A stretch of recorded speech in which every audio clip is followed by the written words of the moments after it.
ఆడబిడ్డ నిధి పథకం. ఈ ఆడబిడ్డ నిధి పథకం ద్వారా నెలకు 1,500 రూపాయలు డైరెక్ట్గా బ్యాంక్ అకౌంట్స్లోకి వేస్తామని మన కూటమి ప్రభుత్వం చెప్పడం జరిగింది. సో ఈ వీడియోలో మనం ఆడబిడ్డ నిధి పథకంకి సంబంధించిన అర్హతలు ఏంటి, కావాల్సిన డాక్యుమెంట్స్ ఏంటి, ఎక్కడ అప్లై చేయాలి అండ్ P4 లింక్ అంటే ఏంటి అనేది తెలుసుకుందాం.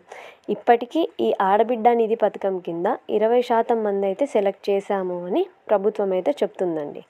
ఆ 20% మంది ఎవరు, అలాగే మిగతా వాళ్ళందరూ కూడా సెలెక్ట్ అవ్వాలి అంటే వాళ్ళకి ఏ అర్హతలు ఉండాలి, ఇంకా P4ని ఈ ఆడబిడ్డ నిధి పథకంకి లింక్ చేస్తాము అని చెప్తున్నారు. అసలు ఈ P4 అంటే ఏంటి, ఈ ఆడబిడ్డ నిధి పథకంకి సంబంధించిన అర్హతలలో కొన్ని మార్పులు అయితే చేశారు. వాటిని కూడా మనం ఈ వీడియోలో క్లియర్గా తెలుసుకుందాం. ఆడబిడ్డ నిధి పథకం, ఈ పథకం కింద నెల అర్హులైన మహిళలకు 1,500 రూపాయలు అంటే సంవత్సరానికి 18,000 రూపాయలు వారి అకౌంట్స్లో వేస్తాం అన్నారు. గతంలో ప్రభుత్వం అధికారంలో వచ్చిన కొత్తలో 1,500 రూపాయలు కాకుండా ఒకేసారి 18,000 అకౌంట్లో డైరెక్ట్గా వేసేయాలని దీనికి సంబంధించిన గ్రౌండ్ వర్క్ కూడా జరిగింది. బట్ ఇప్పుడు న్యూస్తో నెలకు 1,500 రూపాయలు అకౌంట్లోకి వేస్తామని అయితే చెప్పడం జరిగింది. ఇక ఈ పథకం యొక్క అర్హతలు చూసినట్టు అయితే 19 నుండి 59 సంవత్సరాల లోపు ఉన్న మహిళలందరూ కూడా అర్హులే. కానీ దీనిలో ఏంటంటే P4 సర్వే ప్రకారం కొంతమందిని మాత్రమే తీస్తారంట. దీనికి P4 సర్వేని అయితే లింక్ చేస్తాము అని చెప్తున్నారు. అంటే 19 సంవత్సరాల నుండి 59 సంవత్సరాల లోపు ఉన్న ప్రతి ఒక్కరూ ఎలిజిబులే అని చాలామంది అనుకున్నారు. కానీ దీనికి కొన్ని అర్హతలు, కొన్ని విధి విధానాలు అయితే పెట్టారనమాట. అలాగే దీనికి P4ని కూడా లింక్ చేస్తున్నారు. అసలు ఈ P4 అంటే ఏంటంటే పబ్లిక్ ప్రైవేట్ పీపుల్ పార్ట్నర్షిప్. మన ఆంధ్రప్రదేశ్ ప్రభుత్వంలో ఈ P4 సర్వేని గత 4 నెలల ముందే అయితే జరిగింది. కేవలం 20% కుటుంబాలు మాత్రమే ఈ సర్వే కిందకి వస్తాయి. ఈ P4 కిందకు వచ్చిన కుటుంబాలను బంగారు కుటుంబాలు అని పిలవడం అయితే జరిగింది.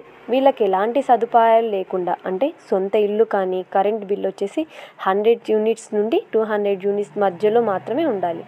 అలాగే ల్యాండ్ కానీ, 4 వీలర్ కానీ, హౌస్ కానీ, గవర్నమెంట్ జాబ్స్ కానీ ఉండకూడదు. సో వీరు 20% కుటుంబాల కింద సెలెక్ట్ అయిన వారు. వీరికి ఆడబిడ్డ నిధి పథకం అనేది వర్తిస్తుంది. సో మిగతా కుటుంబాల క్రిందకు వస్తే 19 సంవత్సరాల నుండి 59 సంవత్సరాలు ఉన్న పెళ్ళైన ఆడపడుచులకు మాత్రమే ఈ జాబితాలోకి తీసుకుంటారు. అలాగే ఇప్పటి వరకు వచ్చిన సమాచారం ప్రకారం ఒక రేషన్ కార్డులో ఒక మహిళకు మాత్రమే వస్తుందని సమాచారం. ఇందులో ఏ విధమైన మార్పులు ఉన్నా మన ఛానల్లో వీడియో అయితే పోస్ట్ చేయడం జరుగుతుంది. మొదట అయితే ఆడపడుచులందరికీ అన్నారు, ఇప్పుడు 19 నుండి 59 సంవత్సరాలు పెళ్ళైన మహిళలకు మాత్రమే అన్నారండి. అలాగే రేషన్ కార్డులో ఒకరికి మాత్రమే అన్నారు. ఇది ఎంతవరకు నిజమో చూడాల్సి ఉంటుంది. అలాగే 200 యూనిట్స్ కంటే తక్కువ కరెంటు బిల్లు ఉన్న వాళ్ళే ఎలిజిబుల్ అంటండి. ఇదైతే కంపల్సరీ. ఇప్పుడు తల్లికి వందనం పథకం చూసుకుంటే ఎలిజిబిలిటీ ఉన్నా కూడా కరెంట్ బిల్ 300 యూనిట్స్ కంటే ఎక్కువ ఉన్న వారికి అమౌంట్ పడలేదండి. ఇదే విధంగా ఈ ఆడబిడ్డ నిధి పథకం కిందికి వర్తిస్తుంది. కానీ తల్లికి వందనం పథకం అయితే 300 యూనిట్స్, ఈ ఆడబిడ్డ నిధి పథకానికి అయితే 200 యూనిట్స్ కన్నా తక్కువ ఉండాలి. సో ఎవరైతే ఈ పథకం లభించాలి అనుకుంటున్నారో వాళ్ళు జాగ్రత్త పడాలి. అలాగే మీ రేషన్ కార్డులో గవర్నమెంట్ ఎంప్లాయీ కానీ, పెన్షనర్స్ కానీ ఉండకూడదు. వాళ్ళు మీ కార్డులో లేరు కానీ మీ ప్రజా సాధికార సర్వేలో మ్యాపింగ్ అయి ఉన్నా, అంటే వాళ్ళు government employee are government pensioners అయితే అలా ఉన్నవారు ఈ స్కీమ్కి ఎలిజిబుల్ కాదు. ఎందుకంటే ఇప్పుడు తల్లికి వందనం ఎగ్జాంపుల్గా తీసుకోండి. ఈ ప్రాబ్లం తోటి చాలామందికి అమౌంట్ అయితే పడలేదు.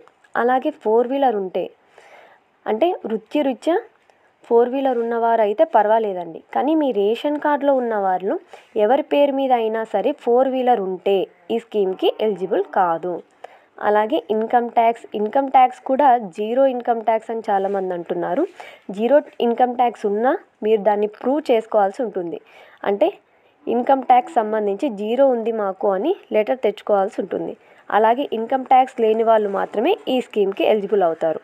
అలాగే ఏజ్ 19 సంవత్సరాల నుండి 59 సంవత్సరాలు అన్నారు కాబట్టి ఆధార్లో ఏజ్ చూస్తారు.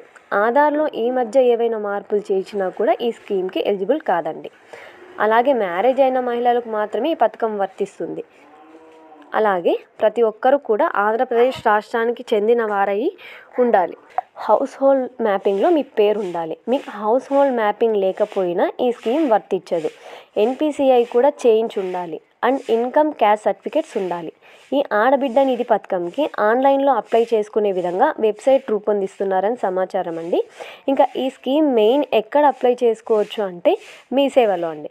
సో మీ సేవకు వెళ్ళి అప్లై చేసుకోవచ్చు అండ్ సచివాలయంకి కూడా ఈ ఆప్షన్ అయితే వదులుతారు. బట్ మెయిన్ అయితే మీ సేవకు వెళ్ళి అప్లై చేసుకోవాల్సి ఉంటుంది. ఇది ఎప్పటి నుండి అప్లై చేసుకోవాలి అని డేట్ అయితే ఇంకా ఫిక్స్ కాలేదండి. సో ఈ టైంలో ఒక డాక్యుమెంట్స్ అంటే మెయిన్గా ఇన్కమ్ క్యాస్ట్ సర్టిఫికేట్స్ అండి. ఇన్కమ్ గ్రామాలలో అయితే 1,20,000 ఉండాలి సంవత్సర ఆదాయం అండ్ పట్టణాలలో అయితే 1,44,000 ఉండాలి. ఇవన్నీ డీటెయిల్స్ అయితే చూస్తారు. ఎందుకంటే ఈ 20% P4 బంగారు కుటుంబాలు ఆల్రెడీ సెలెక్టెడ్. వాటితో పాటు మనందరం సెలెక్ట్ అవ్వాలి అంటే అర్హత ఉన్న వాళ్ళే సెలెక్ట్ అవుతారండి. సో ఈ స్కీమ్కి అప్లై చేసుకోవాల్సి ఉంటుంది. ఎందుకంటే ఈ తల్లికి వందనం, అన్నదాత సుఖీభవ లాగా ఇవి డైరెక్ట్గా డేటా అయితే ఉండదు. సో మనం వెళ్ళి అప్లై చేయాల్సి ఉంటుంది. NPCI చెక్ చేసుకోండి. NPCI ఉంటే ఏ బ్యాంక్ అకౌంట్కి అయిందనేది కూడా చెక్ చేసుకోవాల్సి ఉంటుంది. ఎందుకంటే ఈ స్కీమ్ అమౌంట్ NPCI అయిన బ్యాంక్ అకౌంట్లో పడతాయి. NPCI లేకపోతే చేయించండి. దీనికి సంబంధించి ఎవరు అర్హులు అనర్హులు అని చెక్ చేసుకోవడానికి ఒక వెబ్సైట్ అయితే రూపొందిస్తున్నారు. వన్స్ ఆ వెబ్సైట్ పూర్తయ్యాక మీరు మీ ఆధార్ నెంబర్ ఎంటర్ చేసి అర్హులా అనర్హులా అని చెక్ చేసుకోవచ్చు.